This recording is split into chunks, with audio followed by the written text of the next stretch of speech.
Dan kita akan membahas lebih lanjut terkait dengan perkembangan penangkapan kasus pembunuhan Vina. Sudah terhubung bersama kami melalui sambungan Zoom Bapak Yusuf Warshim yang merupakan anggota Kompolnas. Selamat sore Pak Yusuf.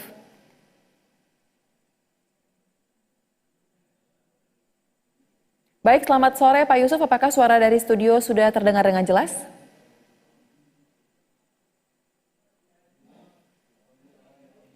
Baik, kami mengalami gangguan audio, mungkin kita bisa saling memeriksa terkait dengan sambungan. Oke, baik. Baik, Bapak, kita sudah mengupdate lagi dari berita sebelumnya bahwa satu orang DPO dalam kasus Vina ini sudah berhasil ditangkap. Nah, ini direspon beragam nih Pak oleh warganet dan juga masyarakat. Kalau ternyata semudah ini untuk menangkap satu orang DPO dan masih ada tersisa dua lagi, kenapa harus sesusah itu, harus menunggu 8 tahun? Bagaimana Anda melihatnya?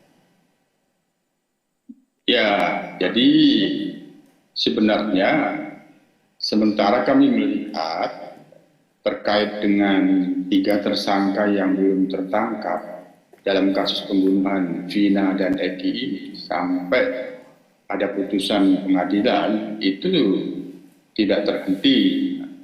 Itu tidak terhenti, prosesnya berjalan, hanya ada hambatan-hambatan yang belum bisa kami pastikan mendapatkan penjelasan yang resmi dari pihak Polda Jabar. Apa hambatan-hambatan sehingga selama 8 tahun 3 tersangka ini tidak bisa tertangkap. Nah, itu tentu kemarin sudah dilakukan menangkap Peggy alias Peron, salah satu dari 3 tersangka itu. Ya, kami berharap ini benar-benar ya Peggy yang dimaksud. Nah, nanti kan tinggal di cross check kepada 7 terpidana yang itu sudah dipinjam Polda dari lapas kan. Nah, tentu di dalam proses pencarian Peggy sendiri ciri-cirinya kan tentu sudah memang betul-betul dipegang. Nah, tinggal besok proses yang sekarang ini kan dilakukan pendalaman, memastikan Peggy yang sebenarnya yang ditangkap ini yang paling utama, dan kita berharap memang Peggy yang dimaksud itu ya Peggy yang termasuk dalam 3 tersangka daftar pencarian orang. Oleh karena itu kita tentu sementara mengucapkan terima kasih kepada penyidik yang telah menangkap Peggy, dan mudah-mudahan Peggy yang dimaksud ini Peggy yang sebenarnya. Kami dan berencana minggu depan akan ke Polda Jabar karena memang kami sudah berkirim surat 3 pekan yang lalu. Kami juga paham mempersiapkan klarifikasinya harus komprehensif, jadi kami masih bersabar, hanya potong sebagian informasi saja yang kita dapatkan terkait dengan bagaimana proses yang sebelumnya, mengapa harus sampai 8 tahun, kira-kira demikian. Kami pastikan ada hambatan-hambatan.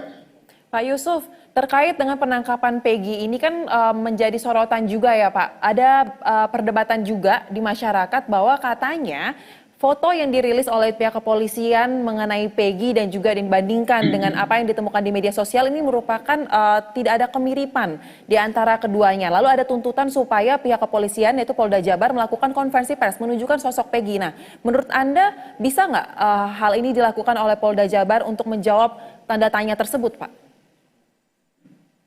Dalam hal ini Kompolnas sebagai pengawas eksternal tetap menghormati kewenangan penyidik. Nah, kami tentu mengerti di dalam proses penyidikan itu ada alasan-alasan seperti yang ingin diharapkan mengapa tidak segera diberikan pernyataan resmi, dihadapkan secara resmi Peggy yang telah tertangkap ini. Nah, oleh karena itu kita menghormati dulu kewenangan penyidik. Nah, oleh karena itu, proses yang sekarang ini berjalan tentu prosesnya pendalaman, mengkonfirmasi segala hal terkait dengan Peggy dengan para 7 terpidana yang dipinjam itu, yang dari lapas itu. Nah, apabila sudah lengkap semuanya, barangkali kita akan bisa mendengarkan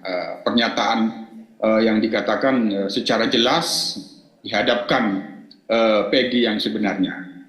Terkait dengan sebelumnya tidak ada sketsa, saya sebelumnya sudah barangkali menduga mungkin ada strategi kenyamanan di dalam mencari, khawatir dimunculkan sketsa fotonya dalam situasi yang pada saat ini sudah viral luar biasa, sehingga bisa mempengaruhi buron untuk lebih cepat bersembunyinya. Itu mungkin barangkali. Tapi sekali lagi saudara, kami minggu depan sudah akan mendapatkan klarifikasi langsung karena kami akan ke Polda.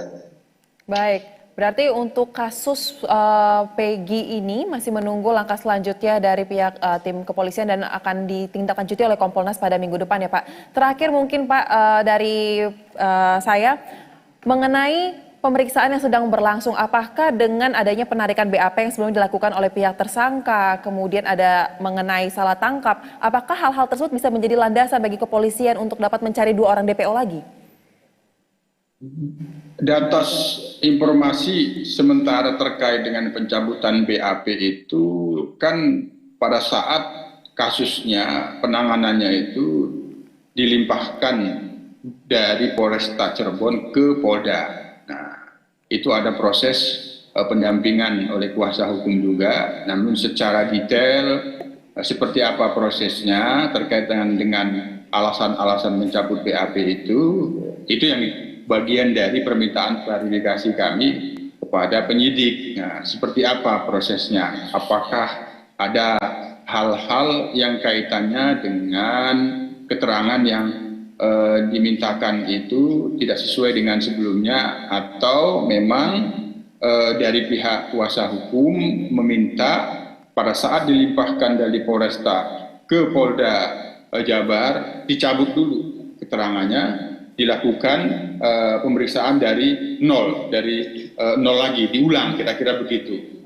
Apakah itu nanti ini kita lihat, kami ingin pastikan, kami tidak ingin memberikan informasi yang belum terkonfirmasi. Terkait dengan soal pengakuan salah tangkap, yaitu kan dugaan tidak sesuai dengan prosedur atau tidak sesuai dengan SOP, yaitu bagian dari hal-hal yang kami minta untuk diberikan klarifikasi apakah memang demikian. Ada pengaduan ke Propam pada waktu itu soal itu, karena ke Komnas HAM ada, tapi bagaimana tindak lanjutnya ini yang akan kita lihat. Nah, tentu kami mendorong Polda Jabar bisa merespon hal-hal dugaan-dugaan yang tidak sesuai dengan prosedur itu yang pada saat ini berkembang. Baik, kami nantikan bagaimana hasil tindak lanjut dari Kompolnas yang akan berencana menemui pihak Polda Jabar pada pekan depan terkait dengan kasus Vina ini. Terima kasih kepada anggota Kompolnas Yusuf Marshim untuk waktunya bersama kami di Berita Satu Sore. Salam sehat. Terima kasih, Sosa.